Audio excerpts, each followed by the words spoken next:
Welcome back to a special holiday edition of our Regulatory Oversight podcast series, The 12 Days of Regulatory Insights. This 12-episode series is focused on key highlights and trends from this past year in various areas, and it's designed to keep our listeners informed and engaged on regulatory issues during the holiday season. Before we get started today, I want to remind all our listeners to visit and subscribe to our blog at regulatoryoversight.com so you can stay up to date on developments and changes in the regulatory landscape. I'm Stephen Piepgrass. I lead the firm's Regulatory Investigation Strategy and Enforcement, or RISE, practice group. And today I'm joined by my partner, Ghillaine Reid, to discuss how changes in the SEC's leadership and composition are reshaping rulemaking and enforcement priorities. We'll explore what this means for companies' risk analysis, and we'll discuss areas likely to see heightened attention in 2026. Ghillaine is the co-leader of our firm's Securities Investigations and Enforcement team and a former branch chief and staff attorney in the New York regional office of the SEC's Division of Enforcement.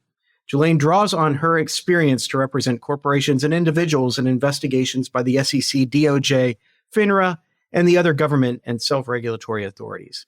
Ghillaine, thanks for joining me today. I've been looking forward to this conversation. Thank you, Stephen, for having me. I'm excited about it. Yeah, absolutely.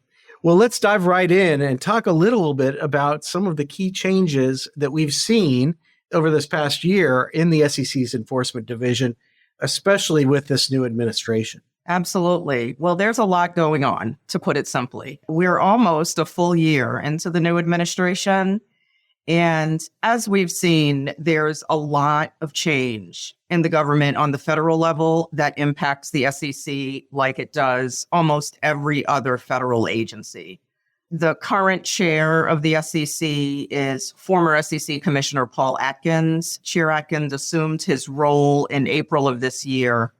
And by that point, Stephen, it's interesting because the SEC's enforcement staff had already reduced in size fairly significantly. Right. He was installed in April, but by March, just through normal attrition, retirement, that sort of thing, almost 12% of the SEC's workforce had departed the agency. And a lot of those departures were coming out of the enforcement division. So you've got a lot of institutional knowledge that has left the staff.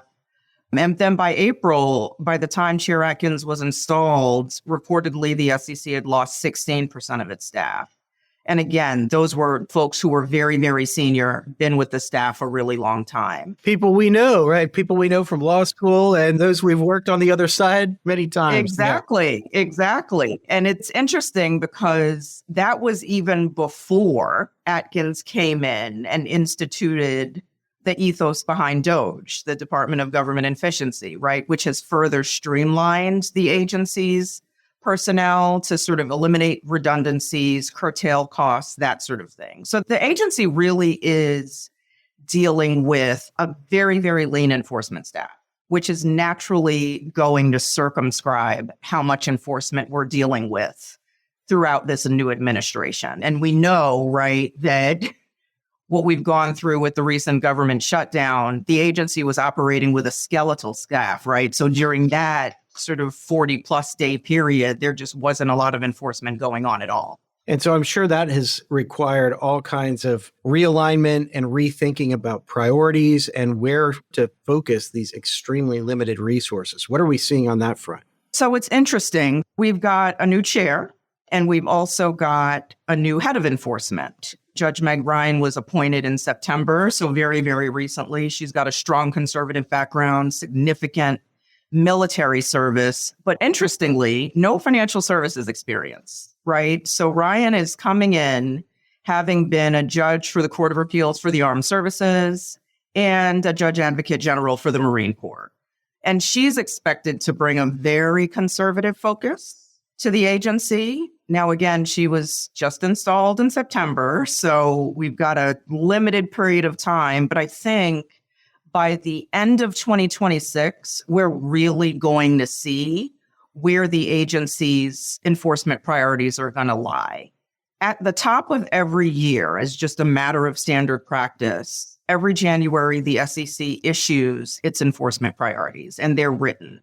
And they talk about the work of the agency's enforcement division in the prior year and some of the priorities coming up for the following year. So even though Chair Atkins and Enforcement Director Ryan have not been in place for a full fiscal year cycle, I do think we're going to see some very interesting things coming up in the priorities for next year.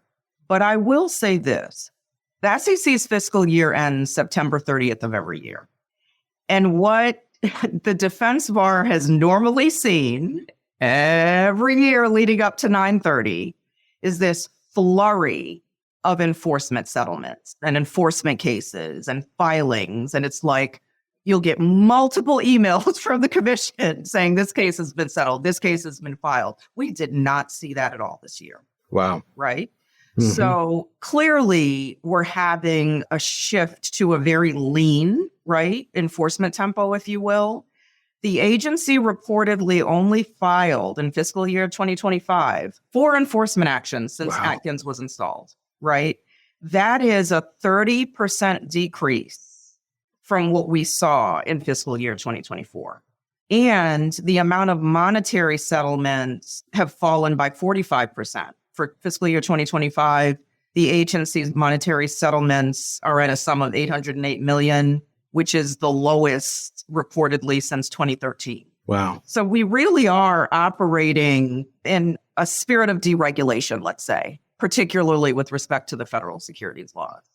Some of the other changes, though, that I think are really important for our clients, our listeners, our friends to understand is that Chair Atkins made the decision to overturn a long-standing practice, a practice that had been in place since 2009 at the start of the financial crisis, where the centralization of the agency's formal order authority has gone from the enforcement director over to a vote, a majority vote of the commissioners. Why does that matter? It matters because a formal order of investigation is a document that authorizes the staff of the SEC to issue subpoenas for documents and testimony.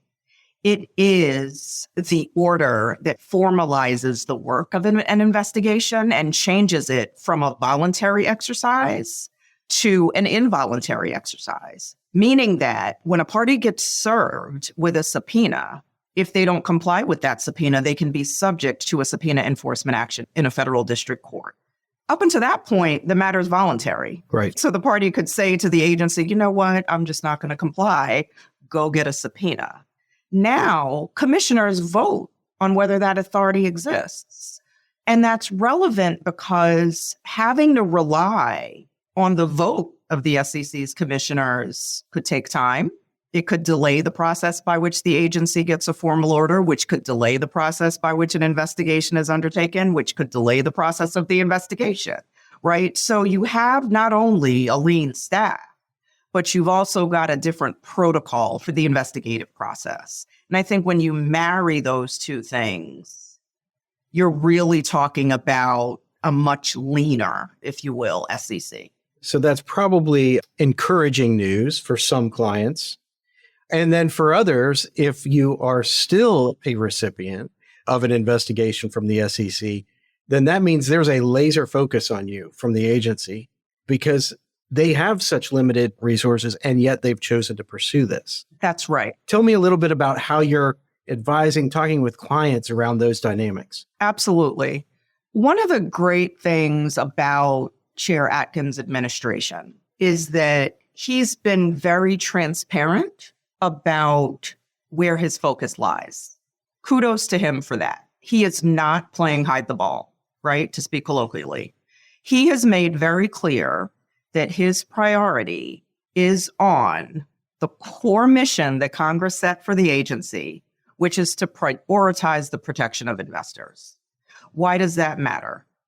Because if you've got a case, and for the Atkins Commission, you're not talking about technical violations or footfalls or the types of books and records cases that led to the off-channel communication sweep that myself and many of my colleagues in the defense bar were involved in. You're really talking about those bread and butter cases that involve harm to the investing public.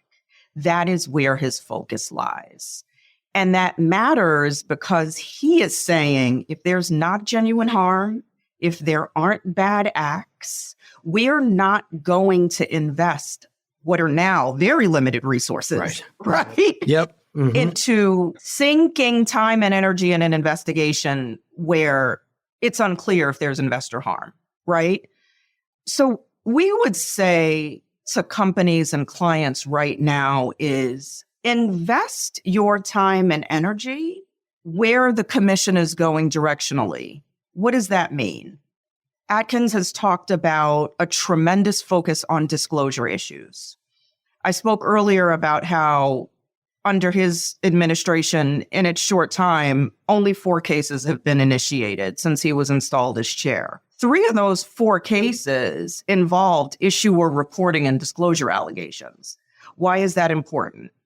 It signals that Atkins cares about what public reporting companies are telling investors about their companies and whether those representations are accurate and whether they're complete in their accuracy. So you're not dealing with fraud in the representation or fraud in the omission, right? Right. And so there's a huge focus now.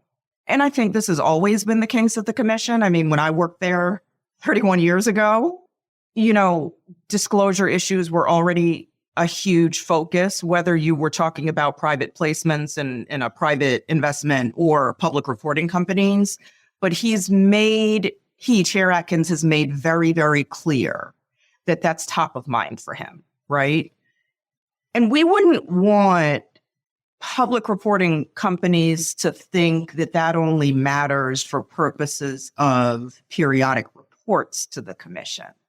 They matter wherever there are representations to the investing public. Right. So if you're talking about earnings calls, marketing materials, any other sort of representation, whether it's verbal or in writing, that an investor would rely on in the total mix, to use the Supreme Court case, basically at Levinson, the total mix of information that the investor would rely on in making a decision, all of that, our clients need to make sure are completely accurate.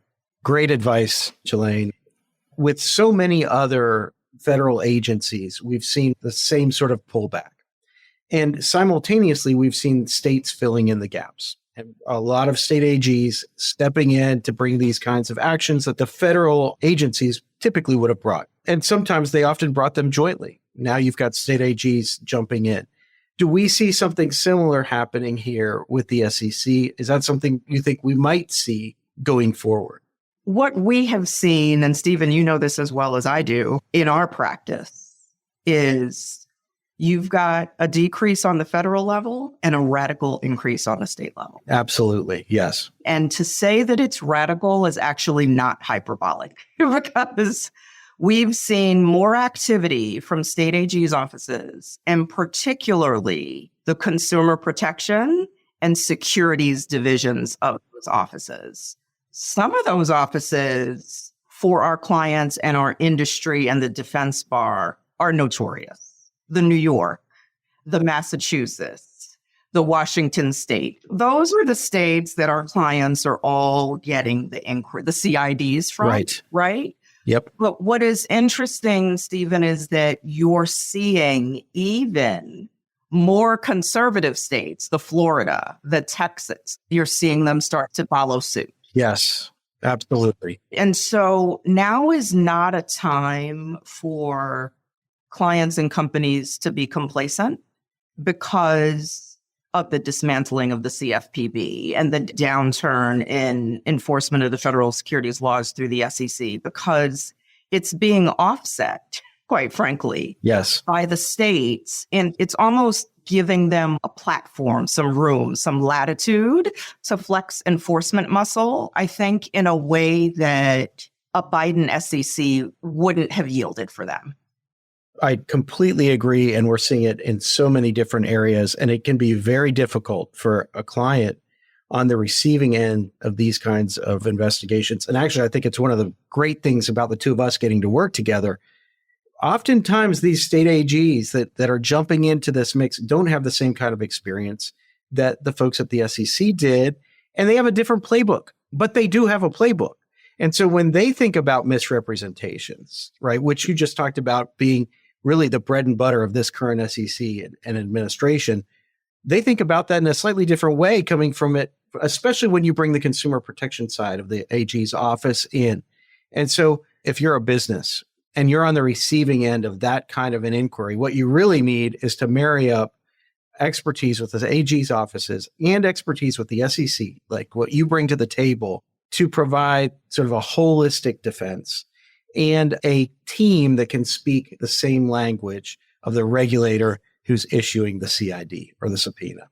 I think that's absolutely right, Stephen. And it's interesting because at the federal level, obviously, the commission has a mandate that includes efficiency of the markets, protection of investors, right? And with Chair Atkins, there's also a focus on innovation, right? So he's not engaging in regulation by enforcement, which his predecessor Gensler was absolutely accused of, right? He's looking for innovation in the digital asset space and the AI space, but he's also committed to curtailing fraud.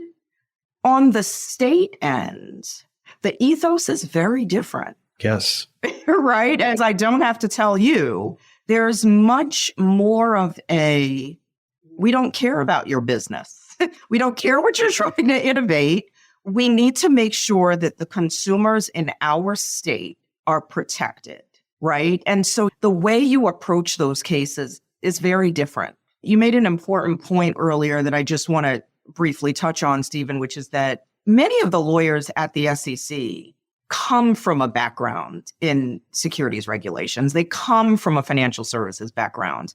A lot of assistant AGs don't necessarily, right? And so just understanding the instruments that might be at play, some of the products that the client is, like there can be, not in all instances and not with all states, obviously, but you can be as a defense lawyer in a posture where you've got to do more educating, if you will, right, with the state to get them to understand your client's business. If you're dealing with a broker-dealer or investment advisor, like you may be dealing with an assistant AG who doesn't know the difference between the two and doesn't understand the regulatory framework that governs the two, right?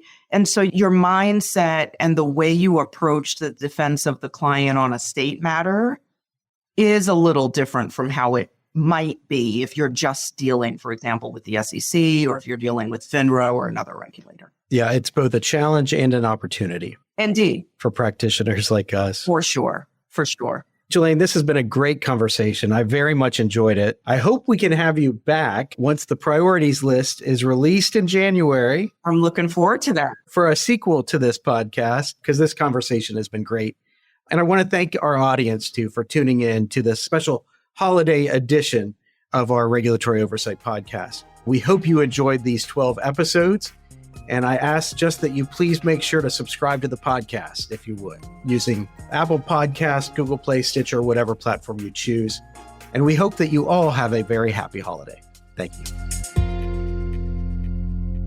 Copyright Troutman Pepperlock, LLP. These recorded materials are designed for educational purposes only. This podcast is not legal advice and does not create an attorney-client relationship. The views and opinions expressed in this podcast are solely those of the individual participants. Troutman does not make any representations or warranties, expressed or implied, regarding the contents of this podcast. Information on previous case results does not guarantee a similar future result. Users of this podcast may save and use the podcast only for personal or other non-commercial educational purposes. No other use, including without limitation, reproduction, retransmission, or editing of this podcast may be made without the prior written permission of Troutman Pepperlock. If you have any questions, please contact us at troutman.com.